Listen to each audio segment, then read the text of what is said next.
Se alguém tiver uma prova contra mim, por favor, diga. Eu ficaria mais feliz se eu fosse condenado com base numa prova. Mas na sentença, o juiz Sérgio Moro diz que as provas contra o ex-presidente Lula existem.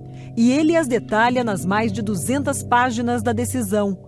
Moro condenou Lula a 9 anos e 6 meses de prisão pelos crimes de corrupção e lavagem de dinheiro, por ter recebido da OAS um apartamento triplex neste edifício, no Guarujá. Os recursos para a compra e reforma do imóvel, segundo a sentença, vieram de propina de contratos firmados entre a Petrobras e a OAS. E a sentença é o ato em que o juiz vai, diante das provas que foram produzidas, verificar se a versão da acusação é correta, se a versão da defesa é correta. Se ele tiver certeza da versão da acusação, com base nas provas, ele condena. O que levou à condenação do presidente Lula nessa sentença foi um conjunto de elementos. O juiz Sérgio Moro usou 3 tipos de provas: documentais, testemunhais e periciais.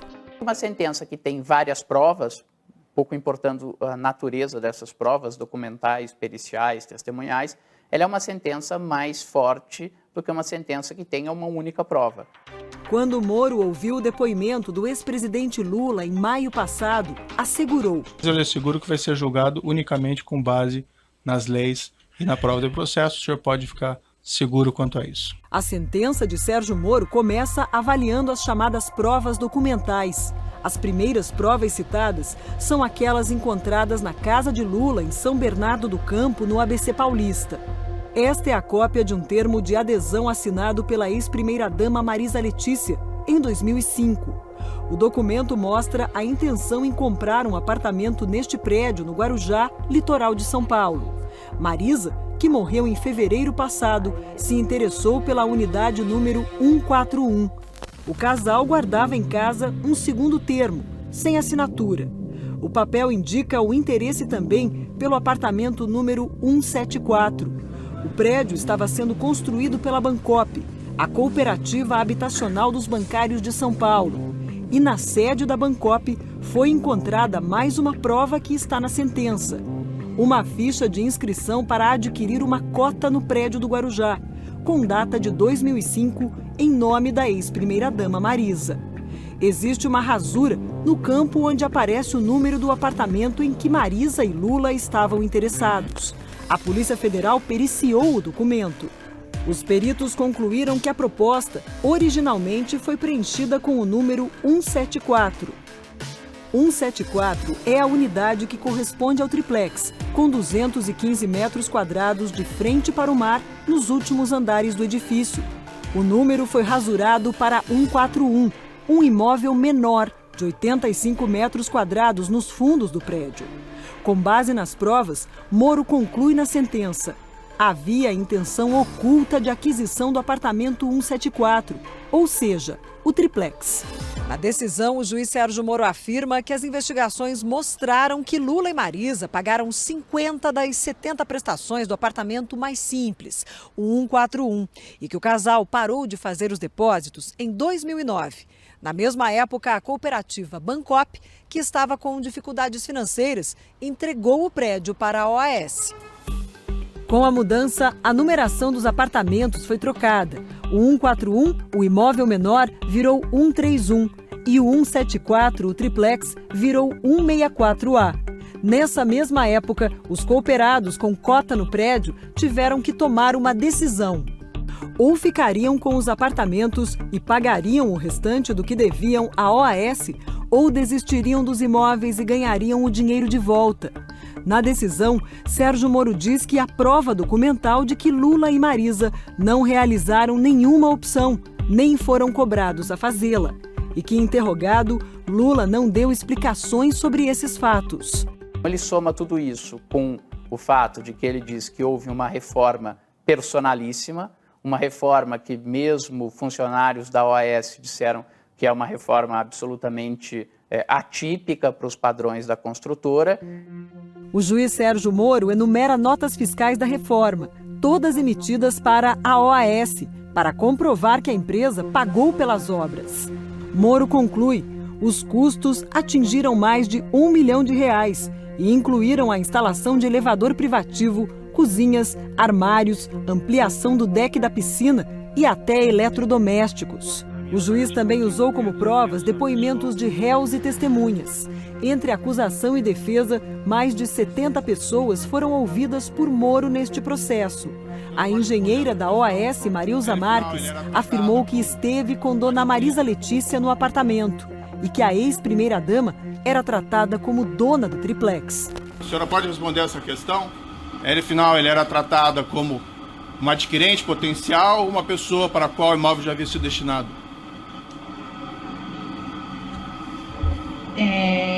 Tratado como se o imóvel já tivesse sido destinado. O principal depoimento é de um réu no processo, Léo Pinheiro, ex-presidente da OAS, que está preso. No interrogatório a Moro, Léo Pinheiro disse que o triplex sempre esteve reservado a Lula. Isso virou uma prova testemunhal. Nunca foi colocada à venda pela OAS. Desde lá de 2009. Desde 2009. Eu tinha orientação para não colocar à venda, que pertenceria à família do presidente.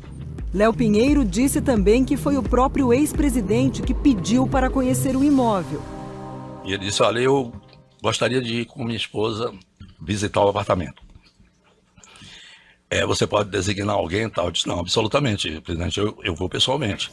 Esta foto de 2014, revelada pelo Jornal Nacional, mostra Lula e Léo Pinheiro no triplex.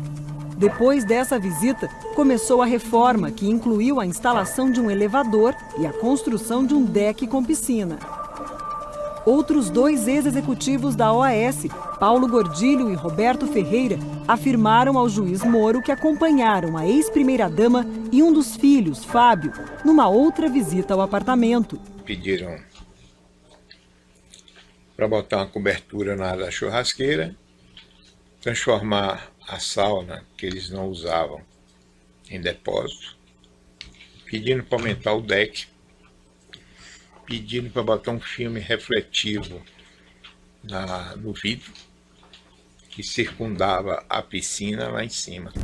Uma mensagem trocada entre Gordilho e Léo Pinheiro, obtida depois da apreensão do celular do ex-presidente da OAS, é outra prova documental citada na sentença. Nela, os ex-executivos discutem a reforma do sítio de Atibaia, mas também tratam do triplex, porque as cozinhas dos dois imóveis, pagas pela empreiteira, foram encomendadas à mesma empresa. O projeto da cozinha do chefe está pronto. Se marcar com a madame, pode ser a hora que quiser. Amanhã, às 19 horas, vou confirmar. Seria bom também ver se o de Guarujá está pronto. Guarujá também está pronto. No depoimento, Léo Pinheiro foi questionado sobre a mensagem. Quem que é a madame aqui que foi referido? A ex-primeira-dama. Para Moro, não há dúvida. As provas confirmam a tese da acusação de que o apartamento 164A triplex foi atribuído ao ex-presidente e à sua esposa desde o início da contratação e que as reformas no imóvel foram feitas para atendê-los especificamente. A defesa de Lula contestou pontos da sentença. Criticou a validade do depoimento de Léo Pinheiro, que colaborou com a justiça e tenta fechar um acordo de delação premiada. A sentença despreza o depoimento de 73 testemunhas que foram ouvidas ao longo de 24 audiências, despreza provas documentais e dá força da validade jurídica a papéis que não deveriam ter e, sobretudo, ao depoimento de um delator informal cujo depoimento mereceu 29 parágrafos na sentença, ao passo que a prova da inocência que nós apresentamos mereceu 5 singelos parágrafos na sentença. Mas no entendimento da justiça, o fato de alguém ser um criminoso não significa que não possa dizer a verdade. E o juiz Sérgio Moro entendeu que, nesse caso, o depoimento do criminoso, confesso, narrava fatos verdadeiros, porque vinha apoiado também em outras provas que indicavam a mesma coisa, isto é, que de fato a propriedade do apartamento era do presidente Lula. Os advogados de Lula questionam outro ponto da sentença. A defesa argumenta que provou durante o processo que o apartamento não pertence ao ex-presidente, porque a OAS ofereceu o imóvel como garantia numa operação no mercado financeiro e que a empresa não poderia fazer isso se não fosse ela própria, dona do apartamento. Aquele apartamento triplex jamais poderia ter sido dado ao ex-presidente Lula em 2009, porque ele estava comprometido como garantia a um contrato feito com a Caixa Econômica Federal e outras entidades, dando não só a hipoteca deste imóvel, mas dando 100% dos direitos econômicos e financeiros do imóvel a um fundo ligado à Caixa. Esta prova foi simplesmente tratada de forma superficial e claramente sem nenhum interesse pelo juízo. Veja o que diz a sentença sobre a hipoteca do triplex. Se trata aqui de uma operação normal de financiamento, que captou recursos no mercado financeiro e oferecendo como garantia imóveis em construção. Essa é uma operação relativamente comum no mercado financeiro, até porque quando os apartamentos estão sendo construídos ainda, efetivamente nenhum comprador é proprietário do apartamento. O que se tem com variáveis negócios são compromissos de compra e venda, promessas de compra e venda, ou no caso de cooperativas, cotas da cooperativa que dão direito futuramente ao imóvel correspondente ao apartamento de número tal. A sentença diz também, não foi oferecido como garantia apenas o triplex, mas todos os imóveis do referido empreendimento. As provas mostram que outros apartamentos do mesmo prédio também estavam hipotecados e, mesmo assim, foram negociados.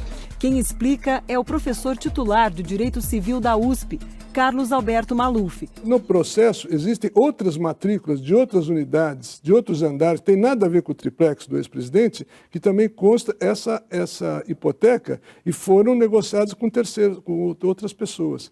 Isso esvaziou o argumento da defesa. Diante das provas, o juiz Sérgio Moro deu a sentença da condenação. Ele chega à conclusão de que está demonstrado, além de qualquer dúvida razoável, que o apartamento era de fato do presidente Lula.